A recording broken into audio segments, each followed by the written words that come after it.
Voilà, bonjour, Fabrice Jordan pour les portes du Tao. Bienvenue dans cette nouvelle vidéo qui suit en fait celle qu'on a fait la semaine dernière sur globalement l'énergétique de l'année. Donc si jamais, je vous encourage à la regarder peut-être avant cette vidéo.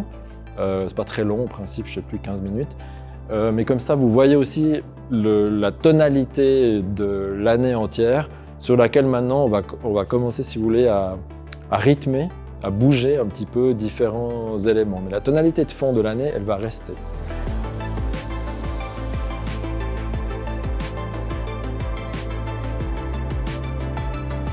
Alors, vous voyez qu'on est sur un mois où on a de nouveau deux éléments yang. Alors, vous allez me dire, oui, mais alors tu as fait toute une vidéo la semaine dernière pour parler de l'année et de nous dire que c'était 2 fois yin, puis maintenant, en même temps, parce qu'en fait ça change au même moment, on se raboule sur le mois avec 2 éléments yang. Alors qu'est-ce qu'on fait avec ça? Qu'est-ce qu'il faut croire? Eh bien, bienvenue dans la pensée complexe chinoise. C'est comme ça, il faut se débrouiller avec ça. Ça ne change rien, on a une temporalité dessous qui reste le yin, et toutes les recommandations que je vous ai données en toile de fond restent valables en fait, en tout cas pour tout le début d'année, à peu près jusqu'au mois d'août. Maintenant, la question, c'est que justement, ça doit s'interpréter dans le contexte de ça. On connaît notre attitude de fond, je vous ai dit, c'est plutôt une attitude 2 fois yin, donc quelque chose qui tire vers le repos, vers l'introspection, vers la finesse, vers le subtil, vers la confiance. C'est tout des choses qui sont très fines, en fait, dans cette année. Et puis maintenant, raboule là-dedans une temporalité où, vous voyez, on a un bois yang ici, avec un bois yang, c'est le tigre de bois. Et dans cette branche, vous voyez qu'on a caché dedans 3 éléments, tous yang. Donc on a un truc qui est méga yang. Alors comment on se comporte ou on utilise ça dans ce contexte-là? Ben, en fait, c'est pas très compliqué. Alors déjà, il faut comprendre ce qu'est un bois yang. Un bois yang, c'est quelque chose, c'est comme un grand chêne qui est planté, qui est ancien, qui est solide, hein, qui a des racines qui sont profondes. Et donc, quelle attitude ça nous donne? Ça veut dire que dans cette attitude globalement yin, il va quand même falloir, pendant ce mois de février, trouver une détermination. Je vous disais, cette année, le mot d'ordre, c'est structure. Comment structurer? Eh bien, utiliser le mois de février. Vous voyez, là, on a le problème. D'une certaine manière, c'est toujours ça qui est rigolo avec l'énergétique. On a un risque de flou ou justement d'éparpillement cette année. Et en même temps, la nature est bien foutue hein, dans ce cas-là. Elle nous livre la solution dans ce mois de février. Elle est super, c'est super cool parce qu'elle nous donne une force de droiture et justement de structure. Un chêne est structuré en fait. Hein, c'est pas un bois qui part dans toutes les directions. Structure, ensuite il se déploie, mais sur une structure.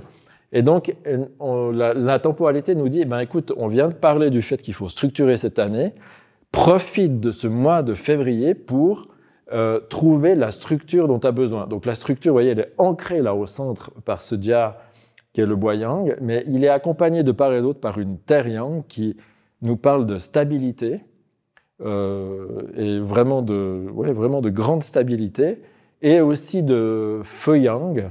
Alors chaque fois que vous verrez du feu, c'est de l'ordre quand même, d'un point de vue psychologique, des passions, de ce qui vous allume, de ce qui vous anime, de ce qui vous fait bouger, de ce que vous aurez envie de rendre visible cette année. Mais vous voyez que c'est en tronc caché, c'est caché. Donc si on regarde la surface, ici, on a qu'un bois apparemment et assez structurant. Par contre, ça couve en dessous ce truc de rester centré, structuré, les choses qui sont stables pour moi, que je vais pouvoir garder dans le temps, qui vont faire aussi une sorte de patrimoine. La terre, c'est souvent lié aux récoltes, aux moissons, aux choses qu'on va pouvoir garder et qui peuvent se transformer avec le temps en valeurs. Donc, et aussi, quelles sont vos valeurs profondes? La terre, yang, c'est quelle est votre éthique? Quelles sont vos valeurs profondes? Donc, c'est un appel à vous structurer autour de vos valeurs profondes et éthiques et autour de votre passion, du feu qui va vous animer pendant cette année. Mais vous voyez que le bois yang ne bouge pas. Vous avez déjà vu un chêne, à part dans Le Seigneur des Anneaux, qui bouge? Non, l'habitude, ils sont au milieu des parcs, c'est les gens qui viennent vers le bois yang.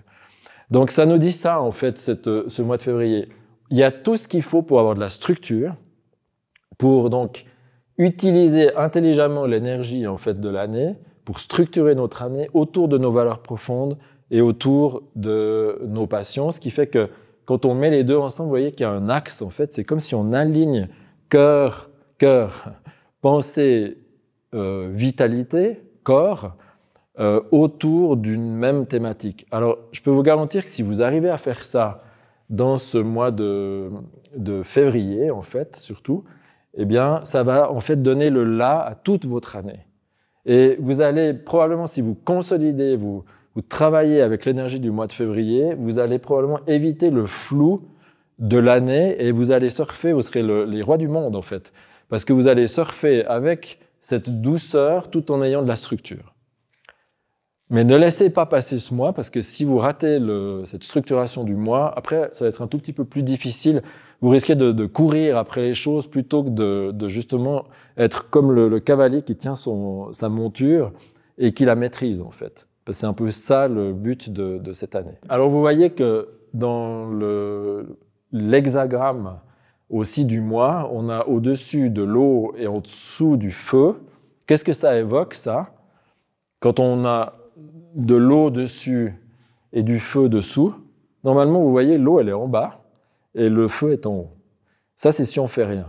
Quand on inverse Kan et Li, ça veut dire qu'on met le feu sous l'eau, c'est-à-dire qu'il y a un truc un peu alchimique où le feu vient, comme sous un chaudron, on peut imaginer qu'il y a du métal, en fait, ici entre deux, mais le feu vient rendre utile l'eau, et à l'inverse, l'eau vient tempérer le feu. Ça, c'est le signe, en général, d'une grande réunion intérieure. Et c'est exactement ce qu'on retrouve ici. Donc, ici, on trouve cette cohérence. Il y a en même temps cohérence et transformation de type alchimique.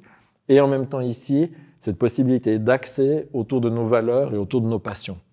Donc, c'est génial, en fait, cette temporalité du mois de février. C'est surtout d'autant plus génial quand on la voit en rapport avec l'année qui, en elle-même, a ce côté un peu désinvolte, flou, un peu... moi, j'aime pas tellement utiliser les animaux, mais disons, le lapin, voilà, il court un peu dans tous les sens, il est très vif, il est là, on a de la difficulté à l'attraper. Vous voyez que ici, la temporalité, le tigre, c'est beaucoup plus contenu comme énergie.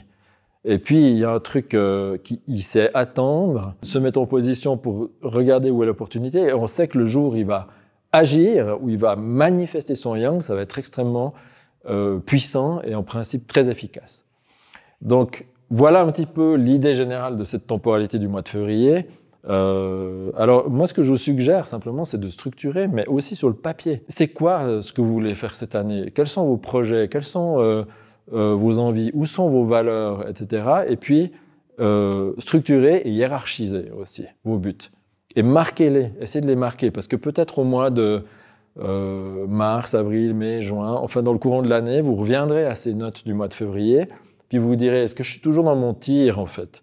Est-ce que je suis toujours dans l'axe? Et si j'ai dévié, ou que j'ai perdu de vue aussi, vous savez, des fois, on a des grandes intuitions, puis après, à cause de l'année qui vient un peu embrumer ce machin, le risque, c'est de perdre de nouveau la vision.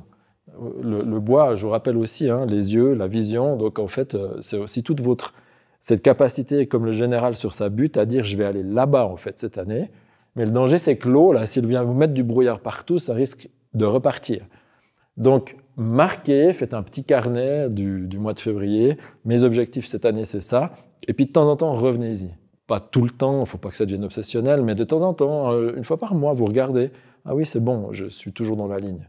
Ah non, my God, je suis complètement à côté, j'avais oublié ce que je voulais dire. Et hop, vous revenez, quitte éventuellement, j'en sais rien, en cours d'année, à réévaluer ses objectifs, puis à reclarifier en fonction des éléments nouveaux qui n'auront pas manqué de se manifester dans les mois qui vont se passer.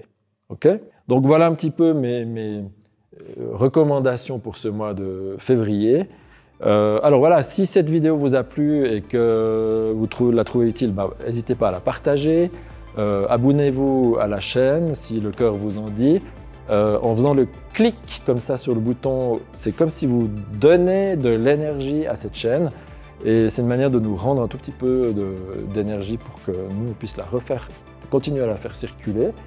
Et puis n'hésitez pas à mettre des commentaires, moi je les utilise souvent, maintenant j'utilise ces commentaires pour les nouvelles vidéos. Donc n'hésitez pas soit à commenter ce que je viens de dire, soit à demander des précisions ou à proposer des autres thèmes pour les prochaines vidéos. Voilà, je vous retrouve avec plaisir la semaine prochaine et d'ici là je vous souhaite une bonne pratique, à tout bientôt.